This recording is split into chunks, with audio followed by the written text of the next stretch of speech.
Cascade Hoops Talk, Billy D. I tell you, I don't know what I'm going to do. I mean, look at this. Conference after conference after conference. They're tied. They're all tied. It's chaos. I don't know. How are we going to figure this all out? They're tied. They're all tied. Buckle up. Cascade Hoops Talk starts right now. Every conference. Cascade Hoops They're all Talk, tied. produced in the shadow of the beautiful Cascade Mountains We and can't bringing the never figure world this out. NAIA basketball. One podcast at a time.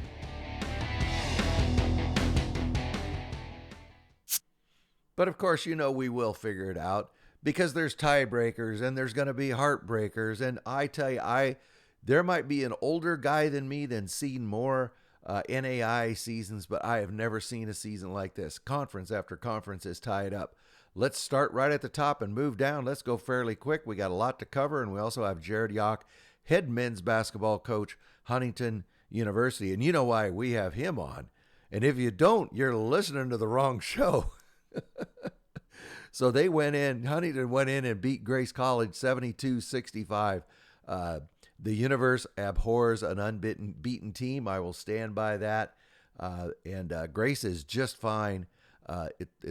Anyway, they're fine. And great job by Jared Jauch and his group. Let's take a listen to Jared Jauch. Oh, the audio could be better. I sound like I'm in a hollow box. I was on the road. I had to do it on my phone, but I got it as good as I could. But more importantly, I wanted to talk to Jared as soon after the game as I could. He was a great sport and called me right away. So let's listen to Jared Jauch, head men's basketball coach, Huntington University. Hoops Talk Billy D. I got Jared Jauch on the phone, head men's basketball coach, Huntington Foresters. Jared Jauch, I hear you played today at the Platte. We played a decent one at the Platte today. Going into the game, I had a really good feeling. You guys have had a lot of luck. A lot of success against the Grace Lancers. Talk about your feeling going into this game and talk about your team today. Yeah, our team was awesome today. I thought they competed and just kind of stayed the course throughout the game. It was a ugly, grinded out one, but that's kind of what you got to do sometimes, especially against a team like Grace that's undefeated, really, really good offensive team, so well coached and so tough defensively, but had a good feeling going into it. Felt like, if we could guard them, get back in transition and rebound, and then execute on the offensive end, we'd have a good chance. And it took us a while to get going on offense, but we just grinded it out on the defensive end, and our guys just played so hard. I couldn't be more proud of them. Oh, it definitely was a grinded out win. Grace has so many weapons, but you brought some weapons with you. Caden Johnson, 19 points, 13 rebounds, some key free throws down the stretch. Talk about the big guy. Yeah, we played through KJ all the time, and I thought he was really good for us offensively tonight. We ask a lot out of him. He plays a lot of minutes, but he was great tonight. And I think he was 0 for 6, Billy, going to the free throw line there at the end, and then knocked in some big ones. So, it just speaks to him staying the course and being ready for the moment. You gotta give a shout out to Beagle, Landon Beagle. He put those 2 threes, just put the thing out of reach. It carried you to victory. I think he was 5 for 7 from 3. He was huge in the overtime, wasn't he? Yeah, he was. We call him around here Big Shot Beagle, and there you go. He always seems to find a way to knock those ones in, but hit a tough one in the corner that just kind of caught it and got it off quick. Looked like Klay Thompson from the Golden State Warriors back in his prime, but he hit some big ones for us when we needed them, and he was great tonight. Yeah, I want to mention one other guy, Jackson Paul. Of course, he makes the engine go. He was phenomenal today, and you just had so many guys that stepped up. Just talk about, I know you mentioned it, the toughness, but talk about the heart this team has. Yeah, and you mentioned the guy that kind of leads all of that, and Jackson Paul. Just a tough kid, gritty, an absolute winner, and he really led us today. And our team takes on that identity across the board. It's not always going to be pretty with us. I don't think we've won many blowout games at all this year. I always say, fellas, you don't make it easy, but we find a way to get it done. But JP was awesome. I got to give a shout out to him. He scored his 1,000th point on the first bucket of the game today. He's had an unbelievable career for us, and just soaking in all the last minute moments and minutes I can with him on his senior year ride. But he really led us today, and I knew he was at 9.99 after our last game. And Yeah, yeah, that's right. told him when we were meeting the other day, I was like, JP, you're going to score your thousands, but I'm not calling a timeout to honor you because we're going to need all of them against Grace. Yeah, absolutely. And he scored on the first possession of the game. I was like, well, thank goodness I told him I wasn't calling a timeout. But really, really proud of him and the player he's been, and ultimately the leader that he's been for this group this year. Jared, it was a big, big day for your program, for you as a coach, for all your players. But that place was packed. Just talk about the Platte. You know, a lot of people from Warsaw were up as well. Talk about the Platte today and just how crazy that was. Yeah, the Platte's one of the best gyms and atmospheres in the conference, and the Grace Huntington rivalry has been really fun the last few years. And when Grace is playing as well as they are this year, and they travel as well as they do, it makes for a great atmosphere. The place was rocking. A lot of our students showed up and showed out today, so just a fun college basketball atmosphere. And I don't think people realize how great an atmosphere NAIA basketball has. So appreciate our community, appreciate our student body, and everybody that showed out and supported today. Well, congratulations on the big win. Good luck to you going forward. But enjoy this one and just get ready for Wednesday. Yes, sir. Thank you, Billy. Another big one Wednesday, so we're going to have to keep it going. And appreciate you having me on. And like always, appreciate all you do promoting NAIA basketball in our program. Thank you very much, Jared. That's Jared Jauch. He's the head men's basketball coach, Huntington Foresters. Thank you, Jared. Thanks, Billy. Hey, thanks a lot to Jared Jauch and to Huntington. Tomorrow, we'll talk about that at the end, but we're going to continue the Huntington tone theme, the Huntington theme into tomorrow as well. Anyway, we'll talk more about that when we get to the end of the show. Let's keep going in the crossroads. Indiana Wesleyan, they beat St. Francis 87-73. Cademan Bontrager, I say it all the time. He's been phenomenal this season for the Wildcats. Julius Gizzi just keeps playing better and better. 14 points, 3 rebounds. They go to 19-3, and they will be playing. They host Huntington on Wednesday. There's another big test for the Wildcats. The Bethel Pilots, and a real big showdown game. They had to go to Taylor. They won this game 78-75. You can see Austin Kripe there, 21 points, 5 rebounds. Bethel goes to 19-3, and Fill It Up McBride, 15 points, 3 rebounds. You wonder why I call him Fill It Up McBride, because he's not on there with 28 points every night. But this is what he does when it's tied 75-75 and the final seconds are winding down.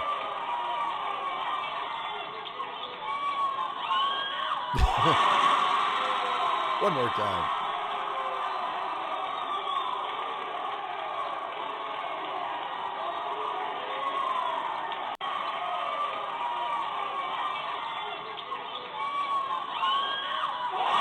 That's ice water right there. Congratulations to the Bethel Pilots and to Luke McBride.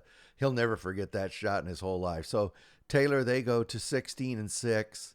And they will be at Goshen on Wednesday. Taking a look around, only other one game of note, Goshen beat Marion. Bad loss for Marion, but man, congratulations to Goshen. They've been very competitive this season. Let's just jump right into the standings. So Grace is going to win this thing. I'm going to step it. It's only 2 games up, but I think they're going to win it for sure. But look at that. Bethel and Indiana Wesleyan are tied. Huntington's 1 game back, and they're tied with Taylor for whatever that is, 3rd, 4th, I don't know. But it's pretty tight. So what's coming up this weekend? The biggest game of the weekend is St. Francis is going to be at Bethel, and Huntington has to travel to Indiana Wesleyan. Watch for those games in the crossroads on Wednesday. Number 2, Freed Hardeman in the Mid-South. They beat Cumberland's 90-63 on Saturday. Phil Horton, 14.7 rebounds. Blake Dean, 23 points. They go to 22-1, and they will be at Cumberland on Monday. That's that postponed game. So the Mid-South is making everything up on Monday. Take note of that. University of Cumberland, as we said, they fell. They go to 18-4, and they're going to host Campbellsville tonight. And then Georgetown, they beat Bethel. They were at home. They beat them 100-62. Zion Harmon, 32 points. And Aiden Niken, he had 17.7 rebounds. They're going to host Lindsey Wilson tonight. They're 15-6 right now. I've showed you all the scores. One score to mention is Lindsey Wilson did beat Cumberland. And so that's important, and I'll show you here on the standings. So Freed's kind of running away with it. Lindsey Wilson remains in second, and then it's tight after that. So here's what happens tonight. I think I told you all the games. Lindsey Wilson, yeah, we went through all those games. Those are tonight.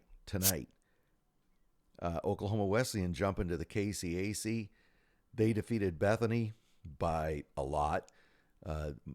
Malachi Okabor, 11 points, 4 assists. Ethan Williams, 17 points, 3 rebounds. They go to 20-2.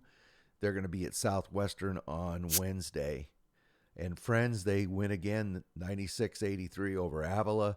Colin Macklin, man, he had a game. 26 points, 8 rebounds, 9 assists. Just barely missing a triple-double. Randy Wolf, 26 points, 6 rebounds. They're 17-5, and they're going to go to Tabor on Wednesday. Here's the other games in the conference. Couple to note. Bethel got the win over Evangel. That was a big game in the conference. McPherson won again. They beat Ottawa. So that top end of that conference stays very, very tight. Here's the standings. Oklahoma Wesleyan's 2 games up on the field, and everybody else is really jammed in. McPherson has 1 game on Friends, who has 1 game on Bethel, who has 1 game on Southwestern. So Monday there's a game. Sterling will be at Evangel. That's a key game. And then on Wednesday, Oklahoma Wesleyan will be at Southwestern, and University of St. Mary will be at Evangel. So Evangel has a chance to make up a couple games, and then Bethel will be at Sterling. All those teams need to keep winning. Really, it's almost a battle for second. Okay, jumping down to the Sun. Ave Maria was postponed on Saturday. I'm not quite sure why. I apologize. Ave Maria is 20-2. We'll show you when they're in action again when we get to the standings. Kaiser defeated New College. I say it every time, but New College, they're just struggling. It's just one of those years you got to get through and say, well, we'll get them next year. Cameron James, 15 points, 4 rebounds. Cameron Baldwin, 16 points, 2 rebounds. Kaiser goes to 18-3, and they're going to host Warner on Wednesday. Here's the other games in the conference. One other game to mention, Southeastern got in the win column again. They beat Weber, 86-68. Let's jump to the standings in the Sun. Ave Maria continues to lead Kaiser by 1, who leads Southeastern by a half a game. And then Florida Memorial's right behind them. Wednesday, bunch of key games. Coastal Georgia will be at Ave Maria. Warner will be at Kaiser. And Southeastern has to travel, though, to St. Thomas. That's kind of a dangerous game right there, that Southeastern game. And Southeastern needs a win badly to stay in that race. The GSAC, Arizona Christian. This was a huge game, and I explained it to you last time. Embry-Riddle basically has to get in the top 4 in the standings in the GSAC to continue playing basketball here in 6 games. And this was really a key game because Arizona Christian is the team they're chasing. They just didn't quite have enough. Arizona Christian kind of beat them bad on the boards. That was basically the difference in the game. But Embry-Riddle battled hard in one of the toughest places in the country to play, but they fell 79-78. Shad Bradley, 18 points, 7 rebounds. S.A. Onakpoma, 14 points. The Arizona Christian goes 17-6, and they're going to be at Park Gilbert on Thursday. Hope was idle this weekend. So Arizona Christian won, as we said, and the Masters won again. They went to Life Pacific, which has turned into a pretty tough place to go, and they beat them. Big win for the Masters. The standings, the Masters is, 1.5 games up on Hope. The Masters right now is control of the GSAC. We'll have to see what's going to happen here. I tell you, folks, we're getting near the end. So Hope will be at the Masters on Tuesday. If Hope is going to make some noise and try to win that conference, they need to beat the Masters on Tuesday. Nelson Falls down in the Sooner. Wayland Baptist at Nelson. Wayland Baptist is just one of those teams that's always going to cause somebody a problem. And they beat Nelson 102-87. Jamari Lawrence, 25 points, 4 rebounds, 7 assists. Rico Yarborough, 21 points, 7 rebounds. Nelson goes to 17-4. They're going to be at John Brown tonight. That's a makeup game as well. And Langston, they beat Southwestern Christian 73-52. They go to 17-4. Trey Clark's 28 points, 7 rebounds. You know, Coach Langston plays so many, or Coach Wright plays so many guys. You know, usually see somebody up over 25 points, but Trey Clark 28 points, 7 rebounds. Big J Wilson 9.6 rebounds. They'll be at Mid-America Christian on Thursday. In the rest of the games, Mid-America Christian beat John Brown. They're kind of middle of the pack, but that was a game for position. That's old. Hang on. I apologize for that. I had the wrong one plugged in. So on Saturday, Oklahoma City beat Central Christian. That was a big win for Oklahoma City. Mid-America Christian beat College of the Ozarks. And Tennessee Wesleyan, who's knocking on the door up there near the leaders, they beat Panhandle 74-54. We talked about the other games. Here's the standings, and I know I updated. I know this one's right. So they're tied. Langston and Nelson is tied. Texas Wesleyan and Oklahoma City are 1 game back. Wayland Baptist is 1 game, big game back of that. Every one of these conferences is up for grabs, and there's like 5 teams chasing it. Tonight, Nelson's going to be at John Brown. That's a tough game. Mid-America Christian will be hosting Southwestern Christian, and Texas Wesleyan has to go to College of the Ozarks.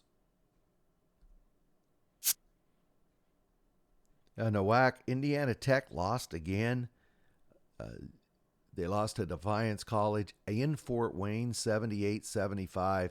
Evan Angstman, 21.6 rebounds. Carter Sudhoff, 16.7 rebounds.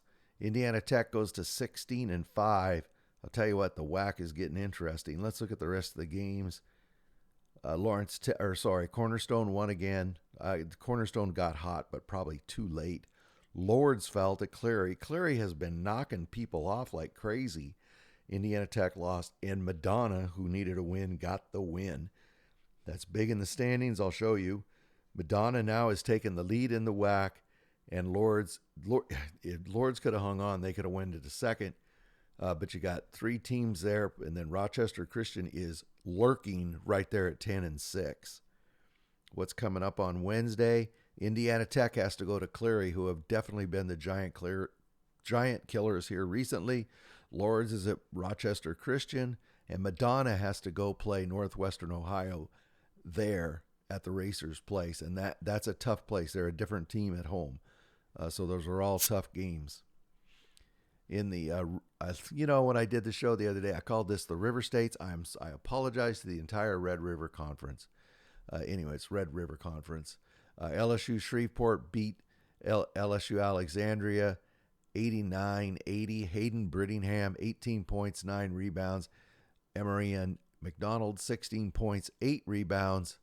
The Pilots go to 17-4, and they're going to be at Southwest on Tuesday.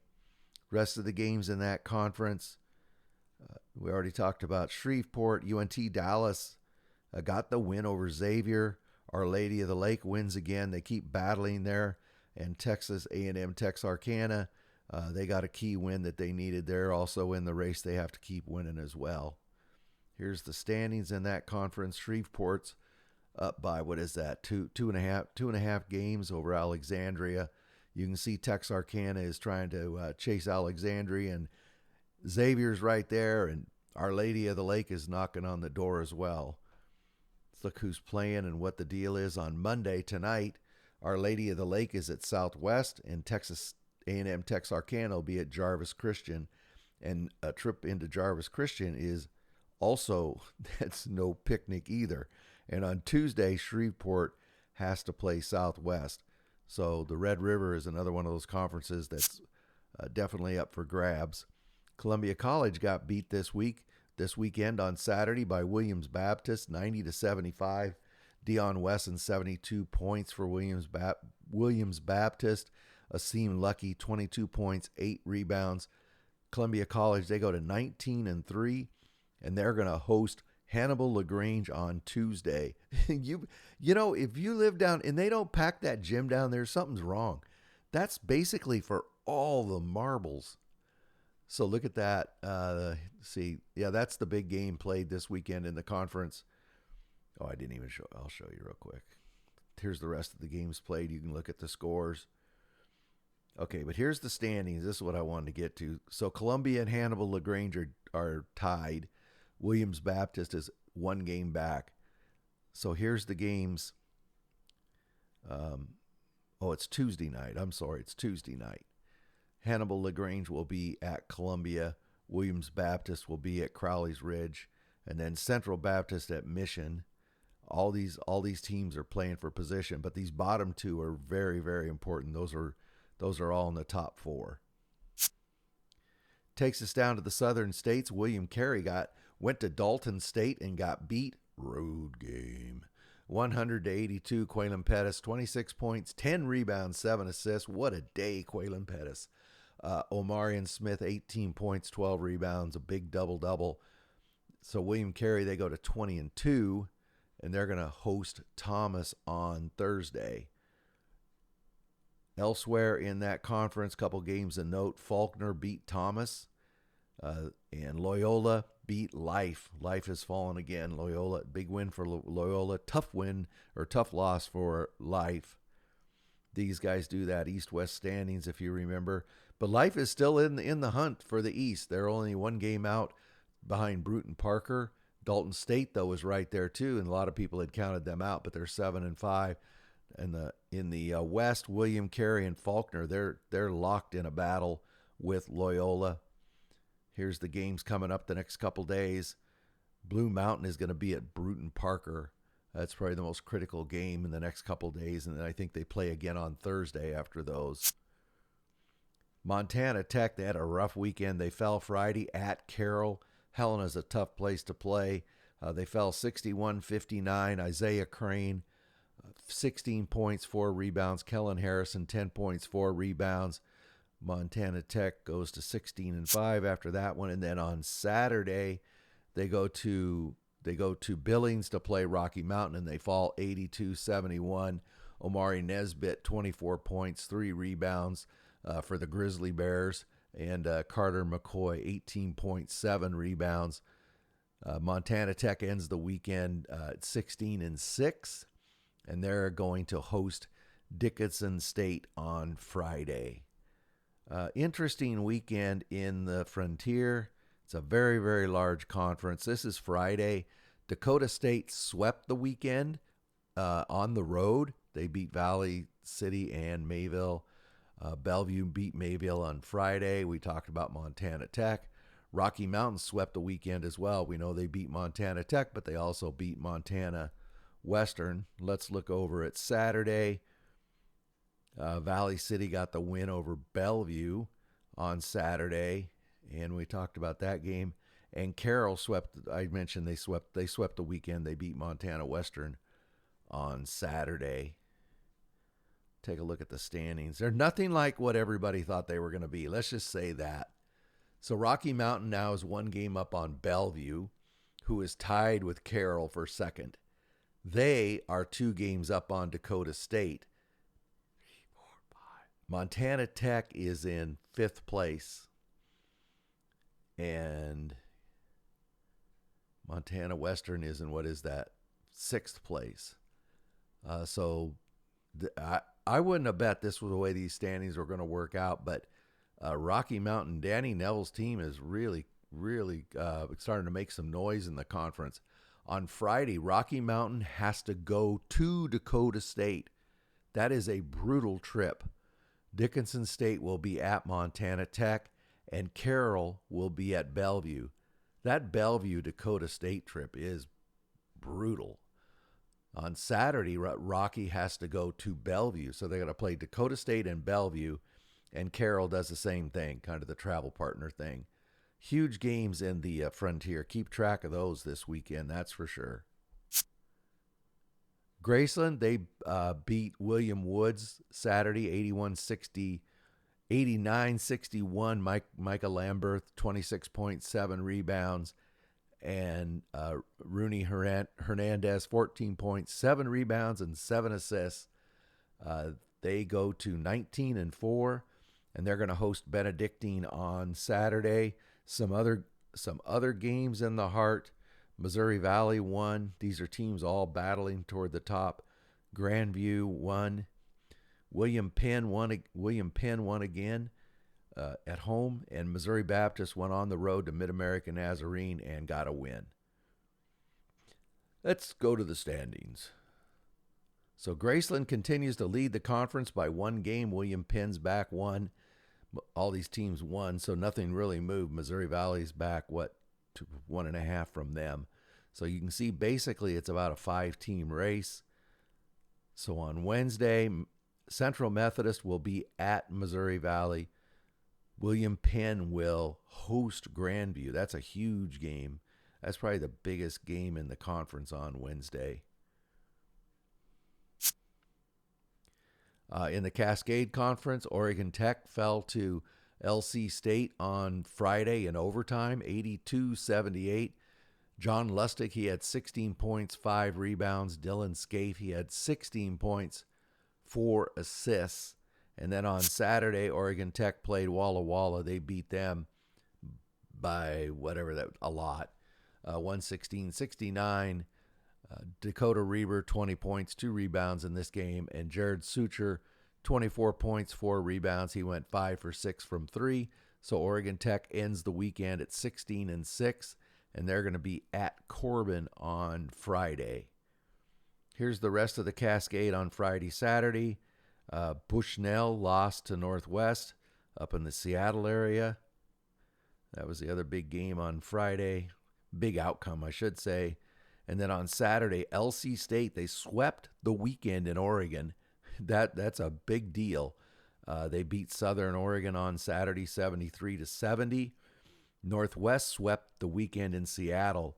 That's a big deal for them too. They're playing really, really well. Nobody's going to want to meet them in the playoffs. College of Idaho stopped Warner Pacific, and we saw the Oregon Tech score. So here's the standings. Tied. So there's basically a 5-way tie for first place. I know College of Idaho was up a game back, but here's the thing. Every one of these teams are really good teams, and one of them's going to finish 5th, which means they have to go on the road for the first round of the playoffs. That's kind of crazy when I think about it that way. But anyway, 6 games to go. It's going to be wild. On Wednesday, LC State's going to host Walla Walla. That should be a pretty easy game for LC State. Oregon Tech has to go up to Corbin. Corbin is a very tough road trip, as is Bushnell. Southern Oregon will be at Bushnell, and then Northwest will be at College of Idaho. Northwest isn't quite as deadly when they're at home. They're tough at home, but they're a little more vulnerable when they visit you. So Northwest will go to Eastern Oregon on Saturday. Southern Oregon will be at Corbin on Saturday, and Oregon Tech will be at Bushnell on Saturday. Those are very, very key games in the conference. Maybe more will shake out this weekend. Number 25, IU Kokomo, they fell to Shawnee State Saturday, 67-62. El Seeger, 18 points, 3 rebounds. Jason Steele, 12 points, 5 rebounds. IU Kokomo, they go to 19-3. Quickly, let's look at the rest of the River States. IU Southeast beat Midway, and Rio Grande beat St. Mary of the Woods. Couple of games of note. Here's the standings. They do the East-West thing. I'll just put them up there. You can look at them. Shawnee State is way ahead in the East, and IU Kokomo, not quite as much, but they're way ahead in the West. You can see those there. Let's go over to what's coming up on Tuesday. St. Mary of the Woods will be at IU Southeast. Kokomo will go to Oklahoma City. And Rio Grande will be at Shawnee State. That's probably the big game Tuesday in the River States. Hey, I really appreciate you going through that with me. I've never seen it so tight, never. And in conference after conference after conference, all I can say is get out and support your team. They need it. Every team needs it. And, get out there, get in those stands, let them know you're there, because these guys are playing for nothing. No, they're not getting $1 million. They're playing for the love of the game, the glory of the school, and for your area, your hometown. So get out and support them. These guys really deserve it. Hey, this is Billy D, and I'll see you tomorrow. Thank you very much for supporting our podcast. Please like and subscribe. Get out to your local NAIA school, because NAIA basketball is the best entertainment value in America.